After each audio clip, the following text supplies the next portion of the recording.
Welcome to DC. You know we're out at the USA Cup. You're taking it slightly, I'm taking it slightly. Now how you throw apple, you gon' be right back. Well, we gon' be right here, we gon' be right here. We ain't going nowhere. Welcome to DC. DC, the home of Chuck Brown. Oh, you don't know the sound? Well, let me break it down. The G.O.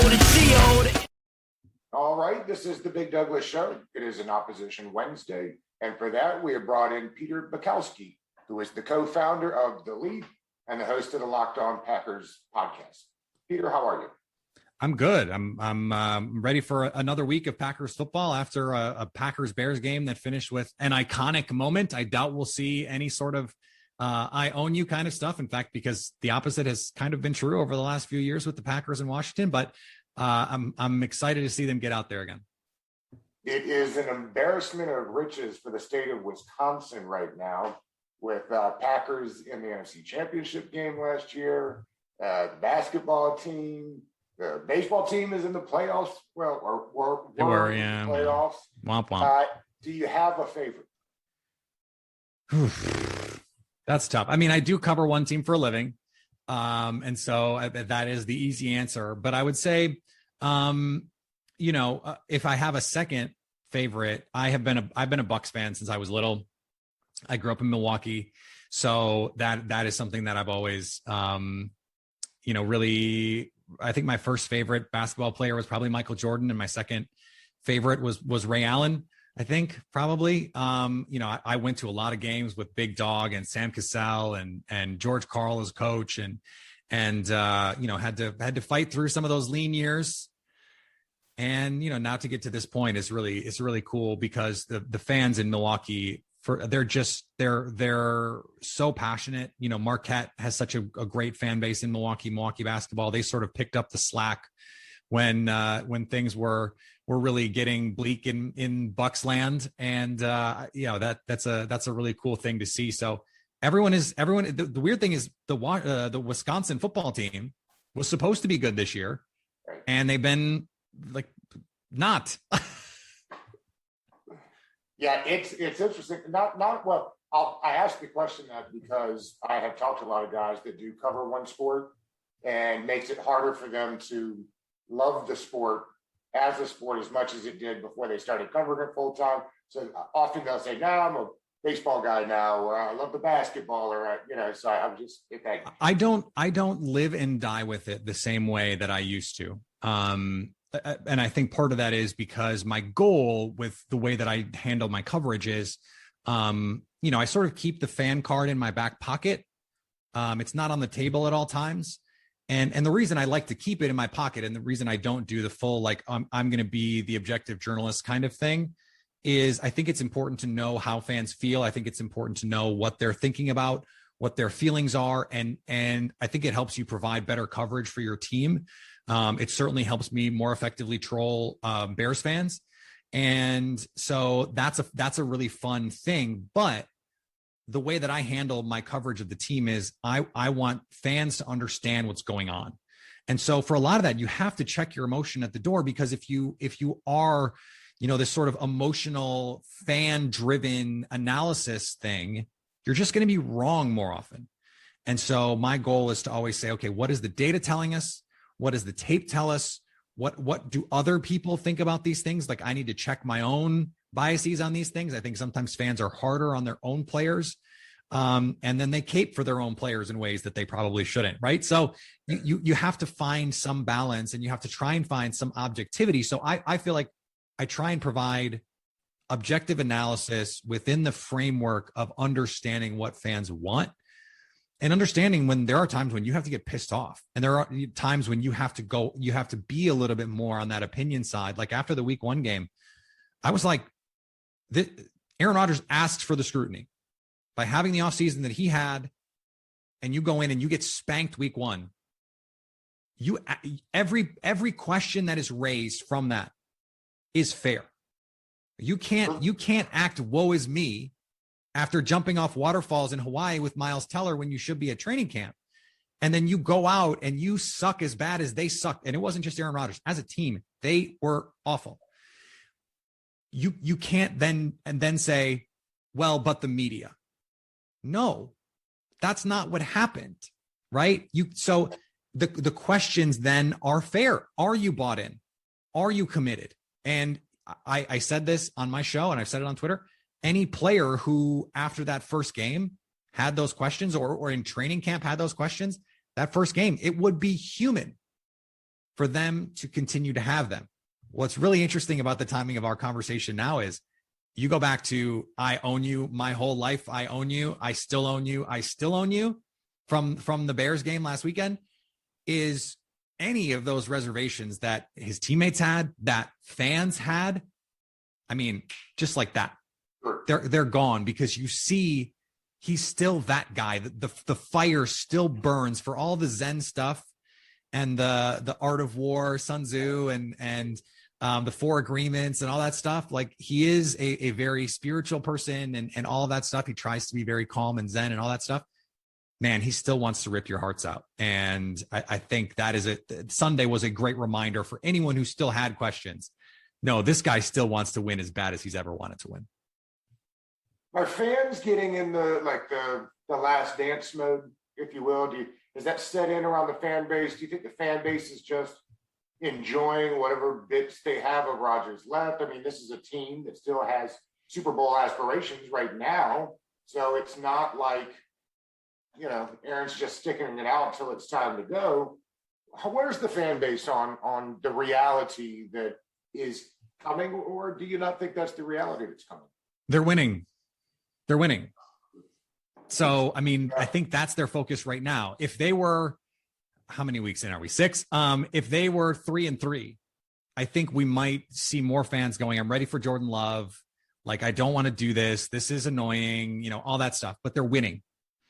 And there still is, I mean, I think if it's the case that Aaron Rodgers thought whatever the tact was that he took and his team took, and whatever tact the Packers took, if Rodgers thought that the fan sentiment was only going to be, we're behind Rodgers, he miscalculated, because that is not what happened. Okay. And there has been a fissure of the fan base. And Mark Murphy, the president, acknowledged that. And I thought, in a very candid moment, I thought that this moment has split fans in a way that the Aaron Rodgers, Brett Favre decision that Mark Murphy was also a part of also split fans. And, you may or may not remember, there were Packer fans with purple 4 jerseys. There were Packer fans with Jets 4 jerseys, because they were Brett Favre fans up really above all else. And there are still Aaron Rodgers fans who are Aaron Rodgers fans above all else. But I mean, I see it every day, and it's less now than it was.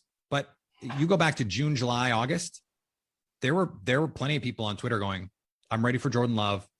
If this guy doesn't want to be here, that's fine, whatever. Like, we're ready to move on. We're still riding for our team. I think most fans are fans of the logo on the helmet, not the name on the back of the jersey, right? And so I think that is where they are. But that's not to say that if the Packers go on and win a Super Bowl, it's going to be any less sweet. I think in order to compartmentalize all of this, fans are the best at compartmentalizing, because you can have this sort of like icky feeling about how Rodgers handled the offseason and still want more than anything in the world for them to go out and win a Super Bowl. And I think if you gave every Packer fan the option, the Packers are going to win the Super Bowl, but only if Aaron Rodgers leaves at the end of the season. And the option was you didn't win the Super Bowl, but you got 2 more years of Aaron Rodgers. I'd be interested to see how many fans would pick the former, because I bet most fans would rather have this Super Bowl. Absolutely. And so would the player. Right. Aaron Rodgers would rather have the Super Bowl. Things aren't easy to come by. You guys know that better than anybody. Listen, had how many decades now of premier quarterback play? And I'm not here to rub it in your face, because you've gotten Super Bowls out of it, but not nearly what I think you'd expect when you have 2 of the top 20 quarterbacks of the last 50 years, or the entire league maybe. Listen, Aaron Rodgers wasn't Aaron Rodgers when he took over for Brett Favre. which leads me to my next question. I mean, is Love anywhere close to where Rodgers was at that point? So the interesting thing, and I think that something that is often forgotten in the discussion around Aaron Rodgers, is for the first 3 seasons that he was a quarterback, we had no idea if he could play.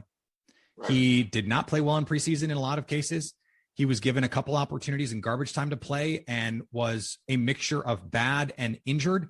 Like he broke his leg in a game where he came in, and that had been an issue. He tore his ACL in college. And so there were some questions. Can he handle, he's always been a guy who's not a big guy. I mean, he's 6'2.5", 215, 220.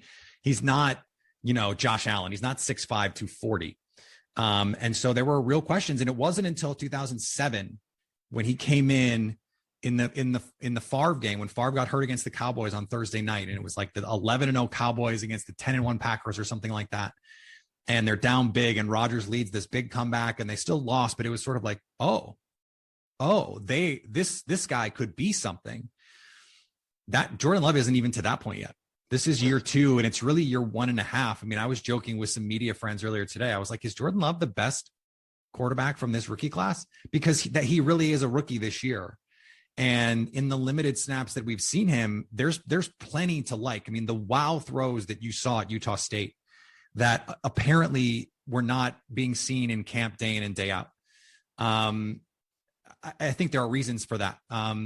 We saw in the games, I mean, he had a cover 2 hole shot against Buffalo that was just unbelievable against their first defense.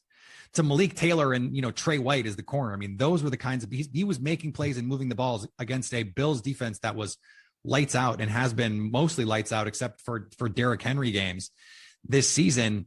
He played really well against the Saints in garbage time. I get it's garbage time, but like the Packers didn't get a first down in that game until Jordan Love came in. And he made a couple nice throws, moved in the pocket. There is definitely progress being made there. I'm never gonna put the Brett Favre or Aaron Rodgers expectations on a player like Love, who we've never seen really play. But I will tell you, the Packers have faith in Jordan Love, and they drafted him because they believe in his talent. They believe in the player. They believe in the person. And all of that, I think, is a big reason why they have basically said, Aaron, we'd like to rent, not buy with you, please. And Aaron is like, if you want to rent, I will seek accommodations elsewhere. So it is a very interesting give and take right now. And we'll see what happens. Washington fans will be well-versed in the coaching staff. LaFleur was here. Joe Barry was here. People were not happy with Joe Barry. Let's start with the head coach, LaFleur. We all know he's from the Shanahan system. It's easy to say, man, that's a heck of a coach. Look at the record. It's also fair to say, look at the head coach. He walked in and got Devontae Adams, Brett Favre, and Aaron Jones. Yeah, are we a chicken and an egg type of thing here? Like, I mean, who gets credit for what where, do you think? Yes, is my answer.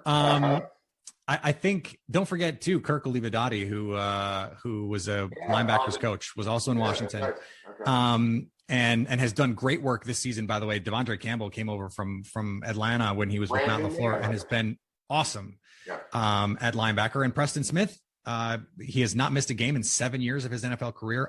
He was hurt against Chicago. Man, they will have to keep him out of Lambeau with the jaws of life. He's going to play on Sunday. I'm telling you. But here's the thing that I think is so crucial. Let's not forget the narrative around Aaron Rodgers when Matt LaFleur got there. He's declined. He's not elite anymore. Had issues staying healthy. I mean, he played all of 2008 on a tibial plateau fracture, basically played on one leg.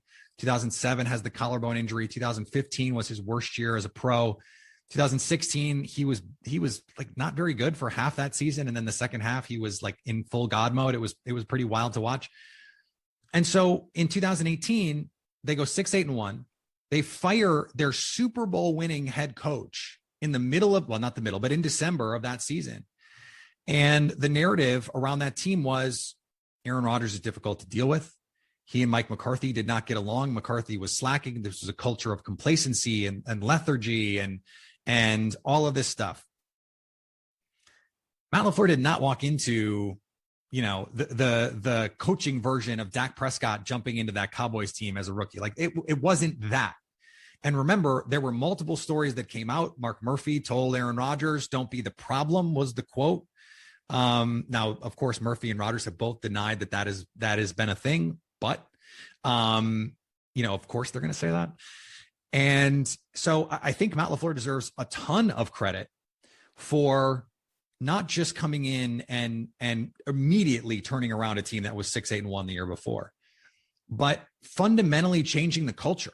This was an old school, almost draconian kind of, by NFL standards at least, coaching staff where it was like, you didn't have rap music at practice, and it was like you got to have your hair cut. Not really, but it was like stuff like that. It's like the old like Yankees, no one can have long hair kind of stuff. Like that stuff just doesn't fly anymore. And Matt LaFleur came in and immediately said, "We're changing everything about this culture." And Billy Turner, the Packers right tackle, told me on day one, he came in and he said, "I know you guys have been doing, it was a lot of veterans on that team, still are. I know you guys have been doing it a certain way around here for a long time. We're not doing it that way anymore. We're doing it this way. And if you guys buy in, I promise you it will be better for everyone." And it has become a player-led team, a player-led culture. They've empowered the players to make decisions and make decisions on the roster even. I mean, they have this like leadership council that they consult on free agency. Hey, where do you think we need some help? What's the situation here? They used a player council for a player discipline at one point. And so I think that culture change, everyone in 2019 talked about it, about how different the energy was around this team. And then you go back and look at last year, Aaron Rodgers played his best season since 2011, probably, when he was like on a different planet from anyone else we'd ever seen play the position. And it was because he bought into what Matt LaFleur wanted to be.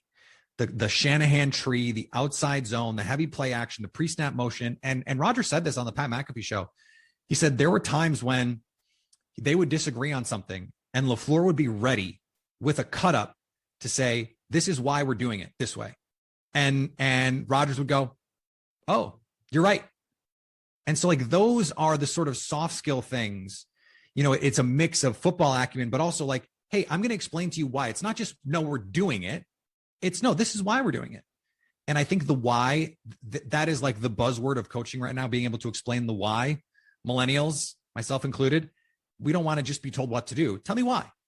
Why does this matter? And I think the why, and I'll just like speak from my own perspective now. I think knowing the why is crucial to getting someone, especially in football, to buy into what you're doing. Hey, and I think it's also crucial to find out, are we doing this the right way? If you can't explain why we're doing it, maybe you shouldn't be doing it, because maybe you don't have the kind of basis for doing it that you thought you did. Why are we doing it? Well, if the answer is ever because that's just what we do, or because that is how it's coached, or that's how it's taught. No. I need to know why. Why are we running slant flat 40 times a game? What is that getting us? Why are we not using pre-snap motion? What is that getting us? Players want to know, why are we playing so much zone coverage? Why aren't we blitzing more? Why aren't we playing more man coverage? Like, players want to know why. What is the approach? And I think Joe Barry too, for whatever misgivings Washington fans might have about Joe Barry, he was, to a man, well-liked by media people, by players.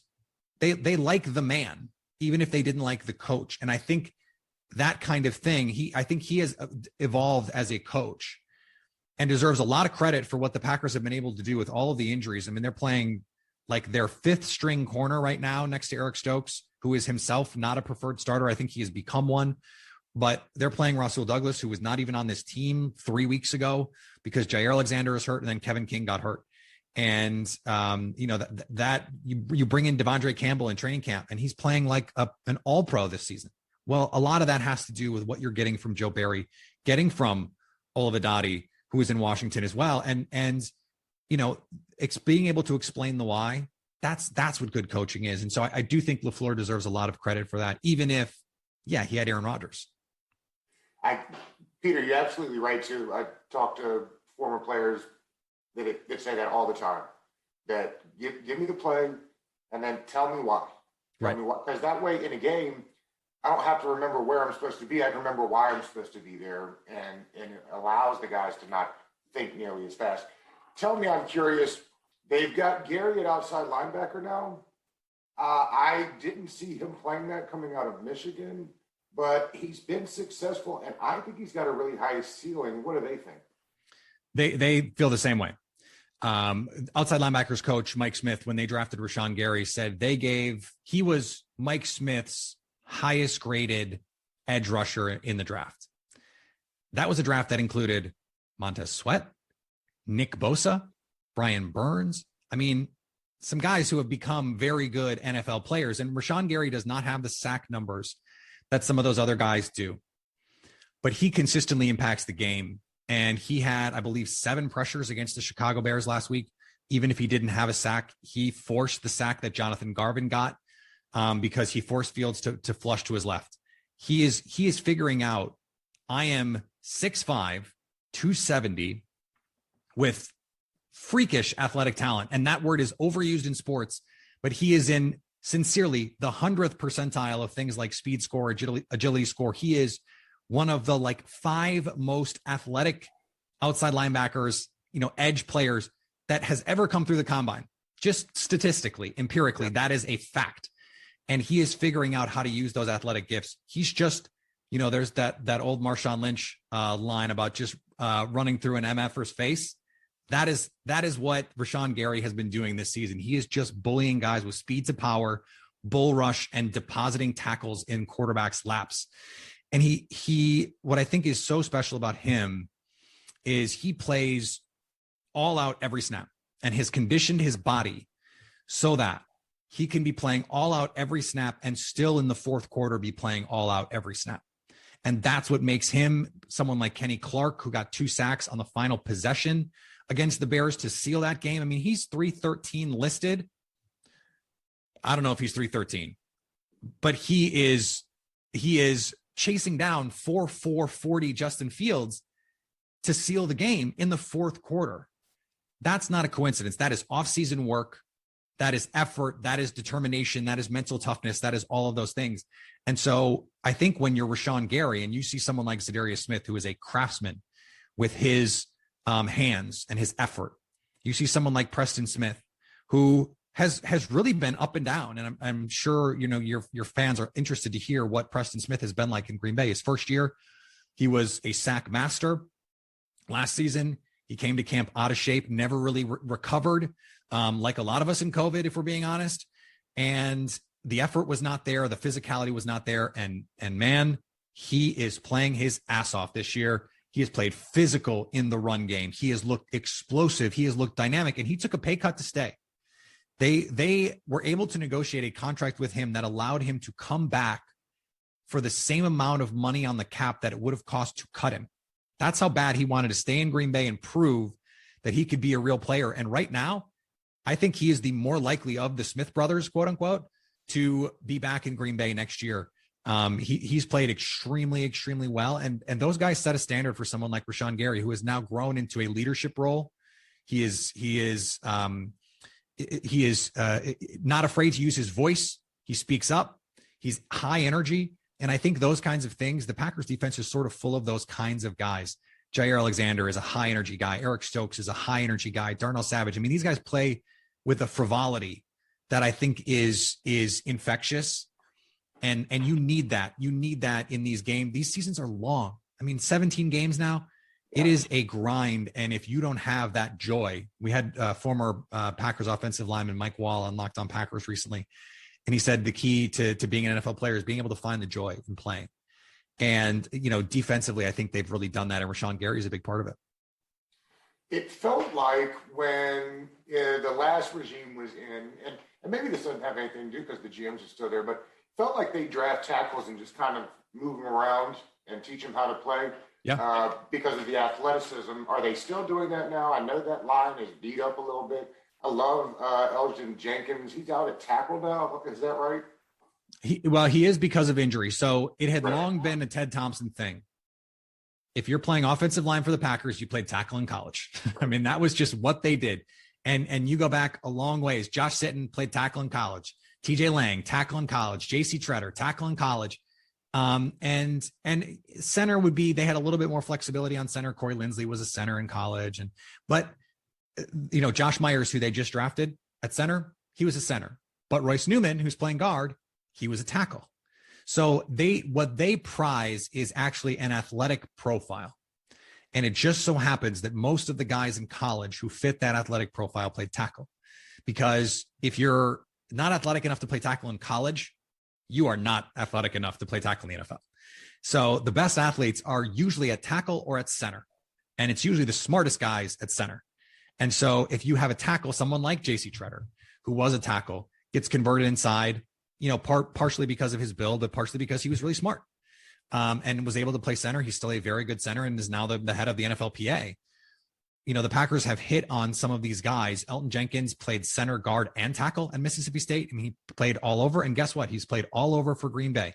He started for a month at center last year. At the same time, he was playing as a Pro Bowl guard. And I thought he played at a Pro Bowl level at center. And, in the 2 games we've seen him play tackle, he's played at something approaching a Pro Bowl level at tackle. He's unbelievable with what he can do, that versatility. And Billy Turner's someone. He played guard in 2019, played tackle in 2020, played tackle this year. I think if you wanted him to play guard again, he could. They prize versatility in this organization. And it fits what Matt LaFleur wants to be too, because you have to be athletic to play this outside zone scheme. And so if you can play tackle, you certainly can play guard. And they're the guys that can do both. It's an invaluable resource. Guys like Elton Jenkins are so rare. I think if you redrafted that was that 2019 draft, I think he probably goes in the top 10 now, probably. Oh yeah, I would bet. No, he's fantastic. As a lifelong Georgia fan, I'm curious how Stokes is doing. I know you said that he's probably been pushed into some action that they weren't hoping he would just because of injury. How's he looked? The kid can play. I was very surprised at how good he's looked right away.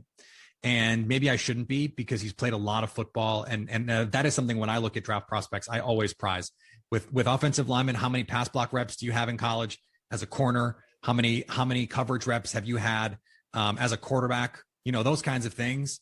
And so, I think that was something that I probably should have taken more into account. He's been so good. Just the athletic traits. The guy is 6'1", 190, somewhere in there, 195, runs 4.28, and one of the rare guys who runs every second of that 4.28. He is unbelievably fast, and it shows up. Jamar Chase, Joe Burrow 2 weeks ago underthrew a deep ball where Stokes was beat, and Jamar Chase runs 4.3s, and Stokes caught him. And he sort of stumbled out of the break when Jamar Chase hit him with a little hezzy move, and Stokes lost his balance for a second, and Stokes caught him and got a PBU on the play. And you're just sort of like, what is that? That kind of closing speed has happened a couple times. He got beat on a play in the 49ers game on a slant at the goal line, and he had the speed to get back underneath the throw. And I think he got called for DPI that I thought was bogus, but either way, I thought it was a great play. I actually talked to his private defensive backs coach, and we went through every target in that 49ers game. And it was really remarkable to see. That was his first true start. And he's not overmatched in any circumstance. He plays with confidence. And I think he's starting to believe in himself a little bit more. I think in the SEC, he came in, new to the position, former running back. The guy ran 10.39 100 meters in high school. The physical tools, I think he had a 43-inch vertical. And by the way, whatever we want to say about these electronic times, he ran 4.28 on a live stream. That 40 was broadcast live. I watched it happen. And so it's not like you can just go, oh, well, they put in a video and they could have sped it up like 1.06 times. And all of a sudden he should be running 4.38 and he's running 4.28. No, we watched it happen on a live stream. I think he got to Georgia, and I think it took him a year at least for him to realize I belong playing with these guys. And I think part of that is because every week you're playing against just ass kickers. And you got to go up against Devontae Smith and Justin Jefferson and Jamar Chase and all these guys week in and week out. And it wasn't until that last season where I think we finally saw him go, okay, I can do this. I went back and watched the SEC championship game in 2019 with Chase and Stokes. And I think he gave up one catch to Chase. I mean, he played really, really good football. He had a PBU on a deep throw to Chase where he was step for step with Chase, and Burrow had pretty good ball, and Stokes fought him at the catch point. I mean, I came into the draft thinking Stokes could be a very nice cornerback too. And I have come away from the first 6 weeks going, he might be like a 1B. If Jair Alexander is your 1A, he could be a 1B. I mean, the sky is the limit for him. If the ball skills get like 30% better, there have been a couple of times this season where if he just turns and finds the ball, you have an opportunity at a pick six. I mean, he should have picked six Ben Roethlisberger. He probably should have picked six Jimmy G. But they were PBUs, right? So it's like, you're not going to get on the guy, but like, that's the next step in his development, that he could have a 6 or 8 interception season just because he's so sticky. Like, guys are never away from him. You might allow a catch here and there, but it's always catch tackle too. That's the other thing is he is allowing everything in front. That's the Joe Barry defense. If it's 2nd and 6, here's 4. If it's 1st and 10, here's 5, but that's it. And we're going to make you go 12 plays, 14 plays, 16 plays, 80 yards. You're not getting over the top. And they have been a top 3 defense all season in not allowing those big plays, which I think is a big thing this week for Washington. They're going to need big plays to stick with the Packers offense in this game, because they're not going to be able to have 5 drives where they go 12 plays, 80 yards. It's just not going to happen. And that's true for most teams. Yes. I would say we'll wrap here in a minute, but with Stokes, he got to Georgia as a track star that wanted to play football, and he left a football player that used to run track. Right. And there's a huge difference, because not all track guys can Absolutely play football.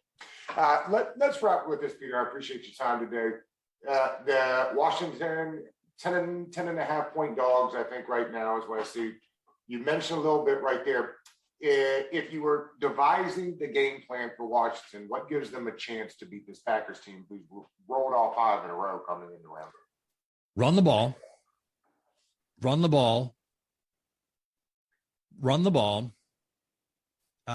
Play action, deep shot. Run the ball, play action, deep shot. I mean, that it has to be a high variance game from Taylor Heineke. If the Packers force him to dink and dunk, they just can't score enough. And that's no disrespect to Washington. It's so tough when we have this defensive philosophy now in the NFL where it's put a roof on it, right? Don't let anything down the field, 2 high safeties. If Patrick Mahomes is having issues, Taylor Heineke doesn't have a shot. You know what I mean? Like it's just the world that we live in. And so if you can limit big plays, you give yourself a chance. Now, if you're going to play 2 deep all day, if you're going to play light boxes all day, hand the ball to Antonio Gibson. Make Washington pay, or make the Packers play for playing, deep. Get JD McKissick opportunities. I even like Jared Patterson. Not that, he's going to like come in and beat the Packers, but you know what I mean? Like, I think that has to be the idea here. And then defensively, I was just saying this on another show. Washington has the talent in their front, especially. You have to just win the line of scrimmage, like just dominate the line of scrimmage. It's got to be a Jonathan Allen, Daron Payne, Montez Sweat, Chase Young game. And if you can put 12 pressures on Aaron Rodgers, he's been terrible under pressure this year, quietly. It's been a big problem for him, and he hasn't been hitting those deep plays as well. He's just been lights out underneath. I mean, he did not have an incomplete pass on a throw under 10 yards against the Bears. But on the deep throws, it's a little inconsistent. So pressure Aaron Rodgers, run the ball, and then hit probably 2 or 3 shot plays. And then that's you win a 24-21 kind of game. We take it. Yeah. We take it. His name is Peter Bukowski. You can find him at Peter_Bukowski, Bukowski on Twitter. Tell the folks what you got coming up for the rest of the week. So you can always find more of the work that we do here at The Leap, which is a newsletter, Packers newsletter. Mondays are free. And the rest is we ask you to have a little money to make sure we can continue to produce the content for you, but it is pretty inexpensive, $3 a month. is all we ask. You can't even get a cup of coffee for $3 anymore. So I was going to say it's the price of a cup of coffee, but it's certainly less than a latte. And Locked On Packers is the podcast. We are the #1 Packers podcast on the internet, anywhere. And so you can find us iTunes, Spotify, Google Podcasts, wherever you find podcasts, you will find Locked On Packers. Peter, I appreciate you today. Had a bunch of fun here.